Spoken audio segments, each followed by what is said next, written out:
talking house music, and we're talking to house music guru Siyanda Makanya, better known as DJ Kabila. He continues to heat up the dance floors in case you need an excuse to go out there and have a bit of a wiggle and a jiggle. You know, you might meet up with DJ Kabila at one of these places. Now, he's been in the industry, at least the music business, for about 25 years now and has entrenched himself as a deep house and electronic house maestro. Absolutely. So he shared the stage with the world's best and has recently moved to the bright lights of Johannesburg. Kabila joins us in the studio now for more of this conversation. DJ Kabila, thank you so much for your time. A very good morning to you. Welcome to the show. It really has been a beautiful, extensive career, 25 years of expanding and getting to love music and house music and the like. But DJing in the beginning was not the most popular. It started growing as the years progressed, and you've had to sustain it. What do you think your secret was in sustaining this business? Thank you for having me, man. It's just a love, of what you're doing. Like, growing up, I love dancing, So, when I got an accident, like, which is in 1999, it never, got away that feeling of like, like musical feeling, within me, like, and I had friends who had already been like in the space of like music, because like growing up, like I will really move with like bigger DJs around, like which will pack like speakers and stuff like that, So, but I guess what kept me going, like it's just the love of music and constantly learning, new things within the game. Just on the point that Faith mentioned is that, DJing never used to be so popular back in the days. DJing, and when you knew DJs, you only knew about a few. You knew Oskido, you knew your DJ Kabzelas, you knew your DJ Freshes and the likes. You knew only an elite few of DJs. Now, these days, anybody can step up and try and handle a turntable. But there are still those who know the craft. There are still those who really know DJing. And then there are those who think that you can just do a CDJ and you just let music play. But do you feel that the craft itself is still being respected, that there are people like yourself who still understand the true art of DJing and that it's not just basically playing music on loop? Yeah, I mean, like, in nowadays, like, I feel like it's just a trend. Like for me, it comes way back from like the turntable, days where you will go like as far as, going to like House Africa to get the records, So we still, for me, it's that love and the passion of the music which is taking me like to places, like even internationally, I feel like in our days, people, they just doing it for because it's popular, maybe like so and so is making this much and it's got this lifestyle. It's just a lifestyle thing, It's not really about the passion and the love of the music.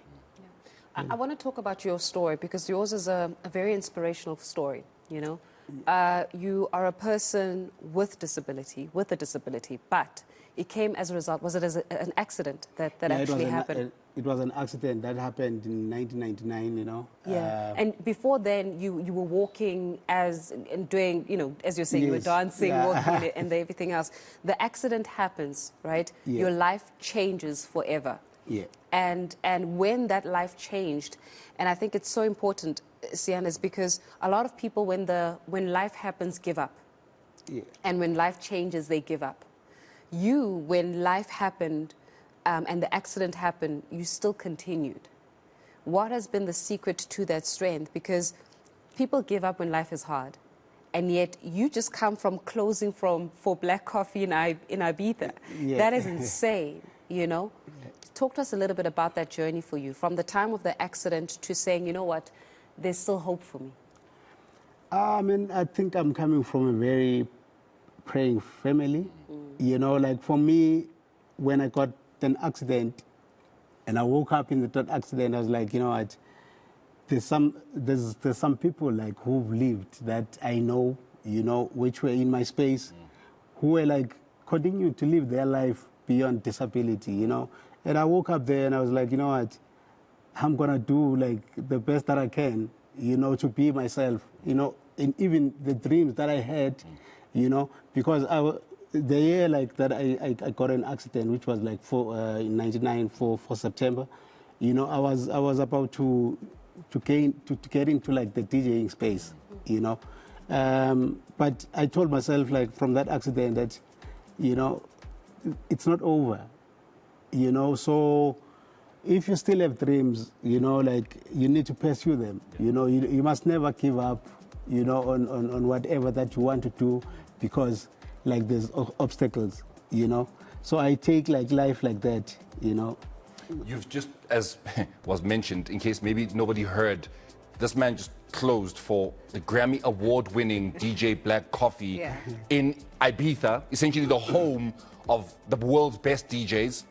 So yeah, we need to get on a flight and go, Faith, by the way, and go catch DJ Kabila. Yes, definitely. No, of course, definitely.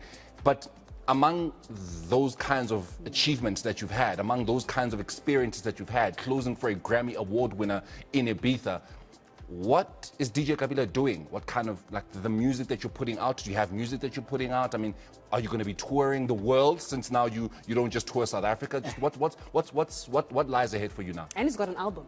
Yeah, man, it's been amazing, man. I've got an album out which is called The New Dawn, you know, which I've worked with like This is not President Cyril Ramaphosa's New No, Dawn, right? man. This is DJ Kabila's New Dawn. It's a new dawn. It's like it's my new dawn, you know. You know, it's something which really represents like positivity, like resilience, hope, and just a never dying love for music. You know, I've worked with Abo Matalagunene, Yabo. I've worked with like my music is currently, you know, circulating within the radio space, you know. You know, going like to Ibiza to close for Black Coffee, which is like, you know, a dear friend of mine. We grew up together in Amtata. You know, like it was amazing. You know, it was, you know, I've been traveling, you know, like doing like places like Greece, you know, Miami, you know, but that one was a big one because it was on a number one club in the world, you know, so it was a big deal, you know, like not anyone just goes and play in Ibiza, like it's, you know, like it shows that if you step into that stage, you know, like they see something about you, you know. So I've represented myself nicely there, you know, playing back to back, you know. Yeah, man, like I've also done Dubai, you know, in December. You know, there's still a lot of things that I want to do, you know, like more collaboration with international artists. You know, I'm so glad, you know, like our homeboys, like, you know, they're doing like the Grammys. You know, those are the stages that we like to see. You know, we like to see, to take this music to another world and also inspire, like, you know, people like me. Of course. Uguti, whatever that you've got a dream, that you're dreaming about, you know, you can still achieve it, you know what I'm saying? Your story is absolutely beautiful, and more than anything else, I think it is that story of resilience. And it's quite rightly that you should name your album New Dawn, you know, because it speaks about what happens after the darkness. You know, there's a space for light to actually shine. DJ Kabila, much appreciated. We have to leave it here, but thank you so much for coming through. All the best with the music. I look forward to you getting a Grammy, and I look forward to interviewing you after you winning a Grammy.